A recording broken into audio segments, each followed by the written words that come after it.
This is the introductory recording for a course in second language acquisition that is part of the Southeast European University online Masters in English Language Teaching.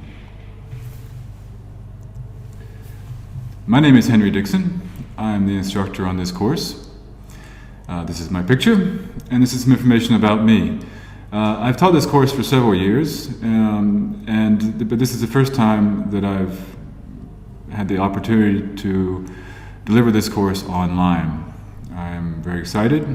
I'm very honored to be part of this new project, this adventure, and I think it's going to be a very productive course and one where we'll learn a lot, investigate a lot, and there'll be a lot of good shared experiences. I think it's important to note now that the online format, which I've had now one semester of experience, is one that allows a lot of flexibility. It does have its drawbacks, but it's one that allows a lot of flexibility on the behalf of the students and the instructors, and it has a lot of benefits because of that, not just because of that flexibility, but also because of the regularity. We're not constrained by weather, we're not constrained by physical location, and the possibilities for interaction are there, and if we take good advantage of the software that's available to us, and we make good schedules and stay on top of things, my job and yours, we stay on top of things, then I'm sure we're going to make this a very successful, very interactive and productive semester.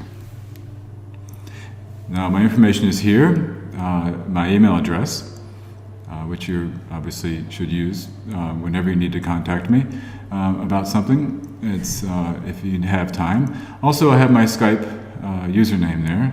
And if you send me a message saying you'd like to connect with me on Skype, I will of course accept. The instructor office hours, since we don't have a conventional office, so office is obviously virtual, it can be anywhere and any time. But at the moment, because I'm not sure when you're free, that there will be a time when we can always be free, it's best to make an appointment, and either using Skype or Adobe Connect. Adobe Connect is something we'll be using later in the semester. Right now, Skype is probably the best way. Obviously, if you can't find me on Skype, if it's not active for some reason, you can send me an email. I check my email every day, several times a day, and not always on Skype, but the email I can connect quickly and write back to you, and then we can arrange for a time to meet on Skype. Now, the course description. This course in second language acquisition introduces and explores some of the most important factors influencing how language is learned as a second language. Obviously, first language is your native language, but any language you learn in addition to that is considered a second language, whether it be a third, fourth, fifth, etc. Included is an examination of the role that linguistic, psychological, and social variables play in language learning, in first language learning, or L1, and in second language acquisition, L2 in particular. Theories of second language acquisition are introduced and discussed, with specific attention paid to their implications for second language teaching and learning.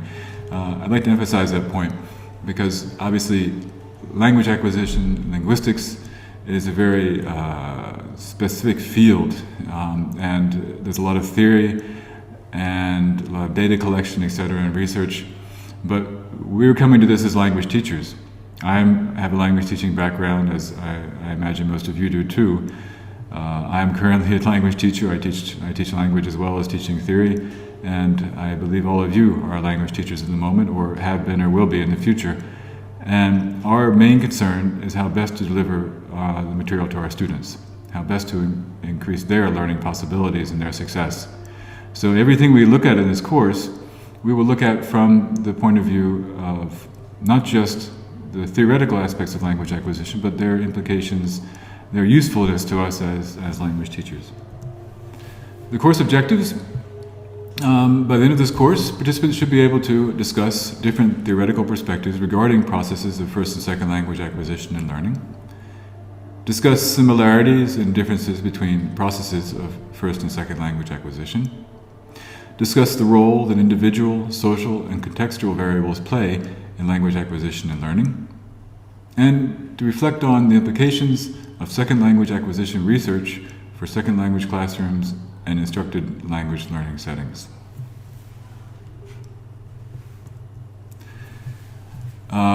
We will again, as in all the other courses you have on this program be using Libri. This course will be run completely on Libri. Okay? Obviously, I mentioned before the use of Skype, the use of Adobe Connect software, but the main course content delivery will be on Libri. It is our classroom, if you will. And all the material that I deliver to you will be posted on Libri, and all the assignments you return to me should come through Libri. So if you have any issues with Libri, if you're having any trouble with our online learning tool, then you should contact the Computer Center. I listed Monica's email address there. Also, of course, you can contact me, and I'll pass on any concerns. But through Monica and the other people in the Computer Center staff here at Southeast European University, you're going to get an excellent response. They're very good people, they're very reliable, very helpful. I know from my personal experience, and I think you'll be satisfied with them as I am. The course requirements, as this is an online course, they're more technical in nature than they would be if it were face-to-face. But the same is true, basic computer skills. There's a lot of writing involved because we're not always able to exchange, to meet face-to-face. So you have to do a lot of writing. Obviously you need to know how to use Microsoft Word, how to scroll up and down a document, how to save a document, how to send emails, how to put on attachments to emails, etc. It goes without saying that you need to have advanced skills in English language. If you're a teacher of English, you certainly should know your subject well enough to be able to use it, and at a very advanced level. It is assumed that as you're admitted to this program that you have these skills. All right? But please don't forget that you are language learners, and even native speakers are language learners. We never stop learning. We're just at a different level, okay? Just a different point. And particularly with academic writing, if it's not something you've had a lot of experience with, you should pay attention to that aspect. And never think you know everything. You know that as teachers, we tell our students all the time not to be afraid of making mistakes, etc. But we always push them to learn more. And as instructor for this course, I'm asking you not just to think about the material in this course, but also to think about how well you can express your opinions and how correct a form you're expressing them. Again, internet access. If you don't have internet access, there's no course. You won't be able to access Libri, email, etc. There is training for Libri, and it's available from the Computer Center. There's online training, and I think you should contact the Computer Center about this. The Skype account. If you don't already have a Skype account, I encourage you to do this. I listed it as a requirement, but if you have some personal reason why you don't want to use Skype, it's not something that is going to cost you anything.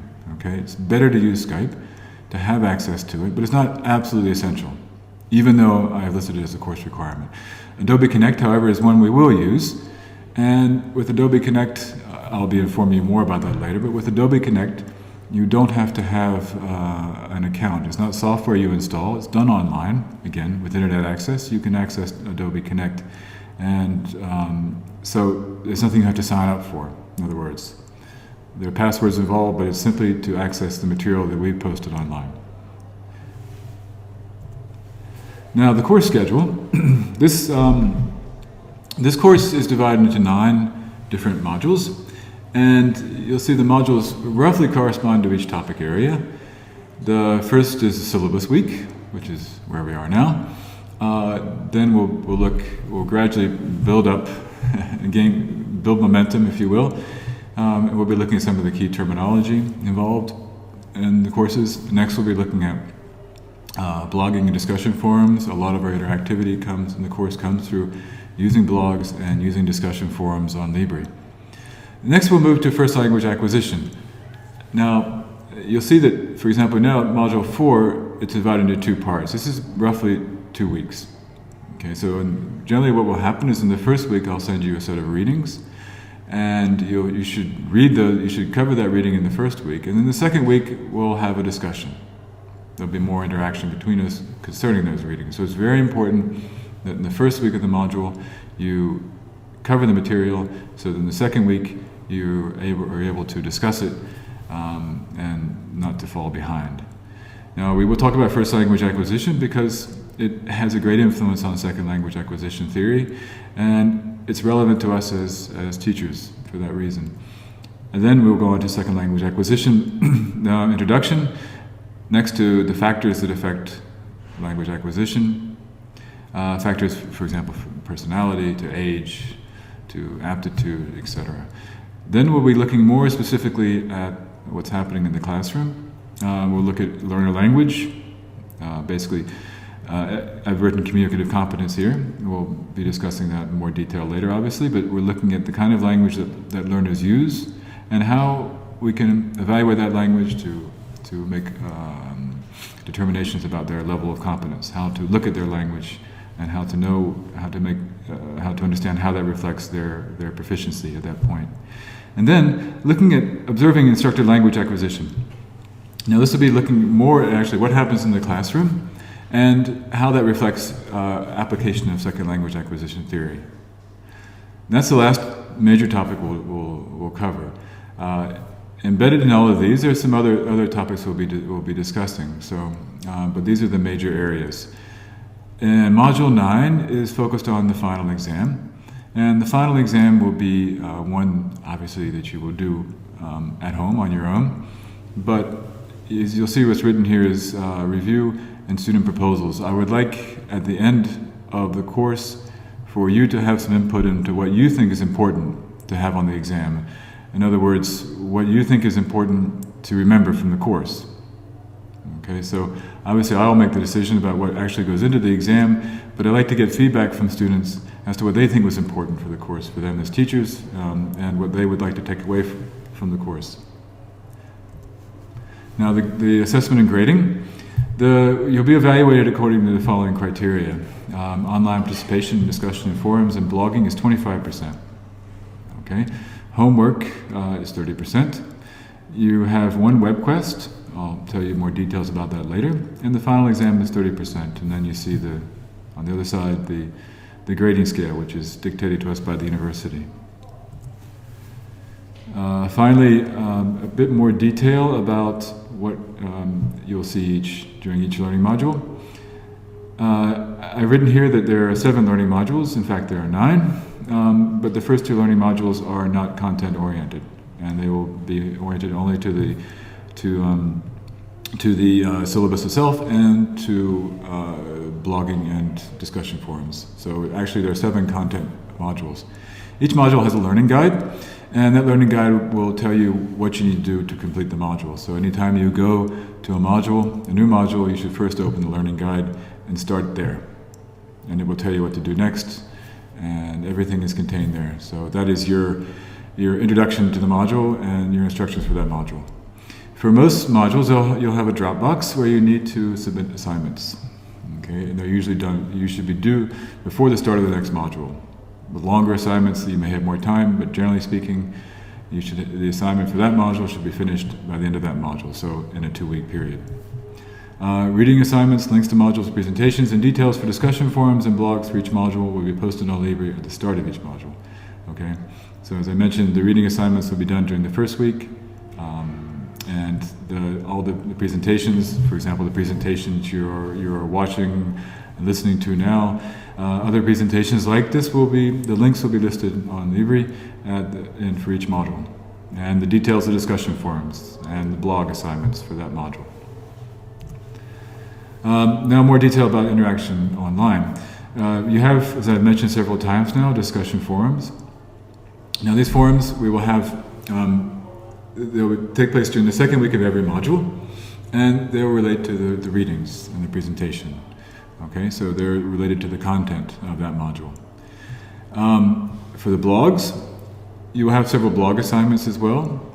And what I need you to do, if you haven't done so already, is to open up a blog, your own blog. And WordPress is where I think you should go to do it, for the simple reason if we're all on the same using blogs on WordPress, then we'll have a better chance of communicating with each other, being better informed, and we'll be on the same page, if you will. So if you haven't already set up an account on WordPress, I encourage you to go there.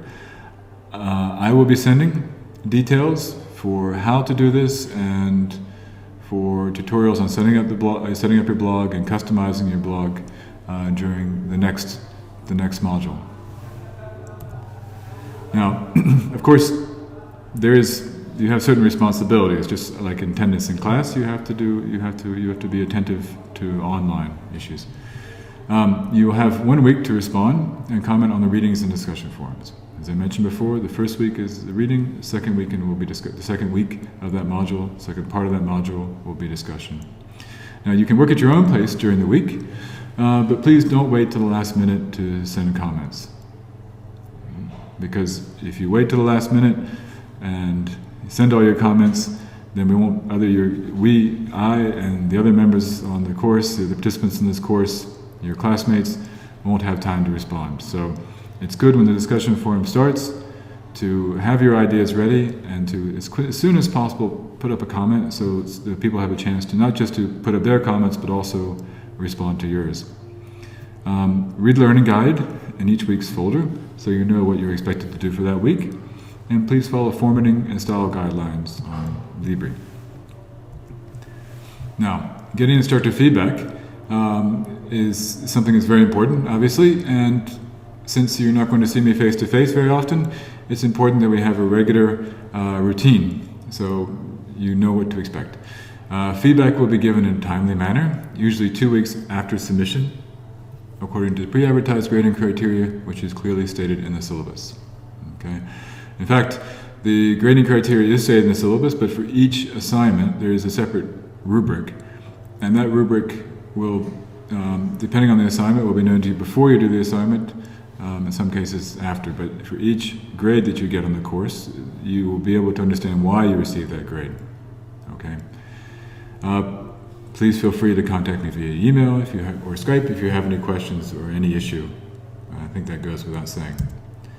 And finally, I'd like to thank you for your attention. I'm looking forward to an engaging, productive, and fun semester working together with you. So, good luck this semester and have a great time. We'll learn a lot, and I'll be talking to you again in the next module. Thank you.